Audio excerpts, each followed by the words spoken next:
What if I told you that the moon could actually help you decide what to plant and when, each and every month? Well, for centuries, farmers and gardeners have been doing just that, using the cycles of the moon to help guide their sowing. Just as the moon affects the tides, it's also thought to have an effect on soil moisture and plant growth and even seed germination. But beyond that, for me, personally, it's about working with those rhythmic cycles. And working and sowing with the moon just makes everything feel a lot more connected in the garden. We are in the waxing gibbous phase, a time of expansion and upward energy. This is a time when the plant's focus is on leafy growth, so it's a great time to sow things like brassicas and lettuce and other hardy greens. But as we move through the month, our focus shifts from planting to pruning to feeding the soil to letting it rest. So in this video, I'm going to walk you through what to sow in February following the phases of the moon, and also some basics of biodynamic gardening as well. As the waxing moon progresses, we will soon be approaching the full moon in a few days' time. At this stage, plants are still channeling their energy upwards, making it an ideal time to focus on above ground crops. If you haven't sown them yet, then now is a great time for hardy leafy greens like lettuce, spinach, rocket and chard. If you want to make the most of companion planting, consider sowing radishes nearby. They help to loosen the soil and encourage bigger roots for the plants around them. Spring onions or chives are also great companions, as their scent helps to deter aphids, which can be a problem as temperatures warm up next month. Herbs like parsley, coriander and dill also benefit from an early sowing, as getting them established now helps to prevent bolting later in the season. Planting chamomile nearby is thought to enhance the flavour of these herbs and attract beneficial insects. Brassicas such as kale and mustard greens also do well sown now, particularly when grown under cover. The waxing phase is also an ideal time to start broad beans and peas if you haven't already. Planting them out with clover or vetch will fix nitrogen in the soil and benefit your crops as they grow. You might also want to consider sowing nasturtiums under cover too. Planted out next to legumes, they can act as a trap crop for aphids, keeping them away from your beans. This is also an opportune moment to sow certain wild edible and medicinal plants, especially those that benefit from a short and cold stratification period. If you're interested in growing native herbs, consider planting species like oxeye daisy, red campion, mugwort or common knapweed.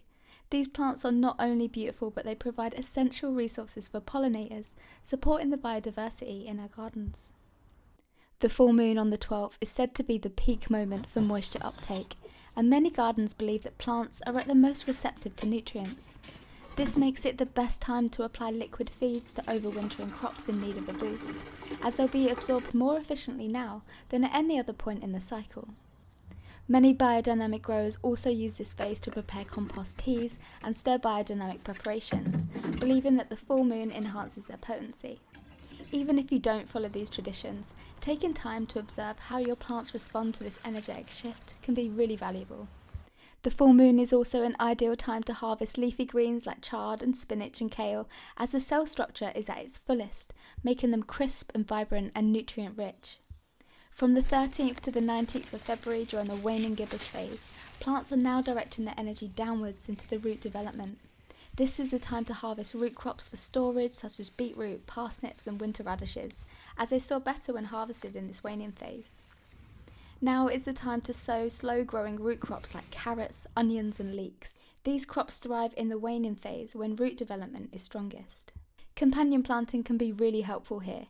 Carrots and onions are classic partners, as onions naturally repel carrot fly, and carrots help to aerate the soil around the onions. Parsley also makes a great companion for carrots, attracting hoverflies whose larvae eat aphids and other pests.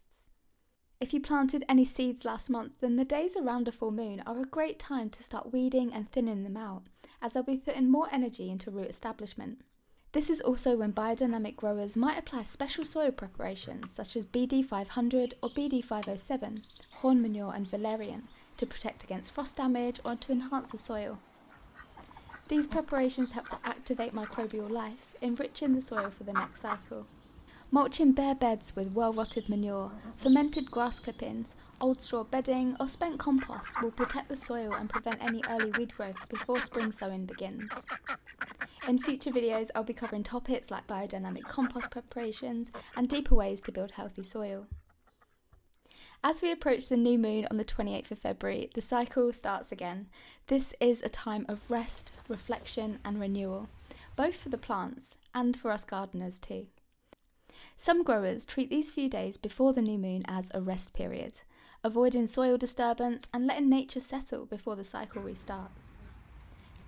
These rest days align with the idea that plants, like us, go through rhythms of activity and dormancy, and it is a great time to pause and observe and prepare the garden for the next growing season. This period is also ideal for starting any slow-growing crops indoors, particularly those that need a long growing season before transplanting, like tomatoes, peppers, celery, aubergines, and perennial herbs like thyme and rosemary. These will establish strong roots under protection before the season begins. Since these crops aren't native to the UK, sometimes they can struggle with our short growing season, so giving them a head start indoors makes a big difference, especially if you live in a colder and wetter climate like I do here in Sheffield. At this stage, it's also worth planning for companion planting later in the year. For example, if you're growing tomatoes, consider adding basil and marigolds nearby when the time comes, as they help to repel whiteflies and improve the flavour of the tomatoes. It's important to remember that lunar gardening is a great guide, but it shouldn't override seasonal conditions. If the moon calendar says it's a great time to sow, but the ground is frozen or it's been raining for weeks, then hold off until conditions improve. And the same goes for transplanting. If seedlings are still weak, wait until they're strong enough to handle the shift. The moon is just one layer of gardening wisdom, but good timing and observation matter just as much. At the end of the day, gardening is a seasonal practice, and every year is a little bit different. Some years the timing feels perfect, and other times the weather has its own plans. But the more we observe and experiment, the better we get to know our gardens, and the deeper of a conversation we can have with it. Now, some people follow lunar gardening religiously, and some people, like me, take the parts that feel most resonate with their growing style, and others are a lot more sceptical. But why has it been around for so long? It is all part of tradition.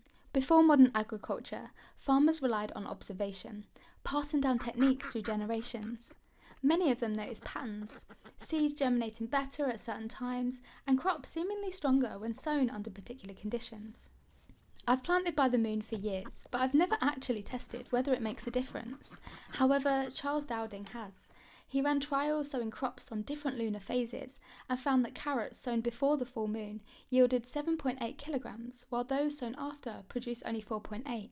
That's a pretty big difference, but when he tested it on other crops, the results weren't as clear-cut.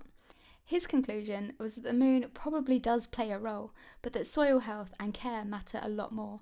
And honestly, I think that is a pretty fair take. Planting by the moon is not going to override poor soil or bad weather or any neglectful practices, but it is going to give you a way of structuring your garden. A checklist that helps you to plan what to sow, when to feed and when to prune, and when to just let the garden be. At the very least, it makes you feel more connected to the plants, the soil and the changing seasons. Which makes sense really. We are all part of these cycles too. Humans have our own circulunar rhythm, a roughly 28-day cycle built into us. Some of us experience it through our menstrual cycle, others in subtle shifts in sleep or energy levels. And maybe that's why working in sync with these rhythms, planting, feeding and resting, feels so intuitive. But whether you do it for tradition or practicality or just to feel a little bit more connected to the land, there's something really special about growing in tune with the moon. It's a way of slowing down and paying attention, and for me, that's reason enough.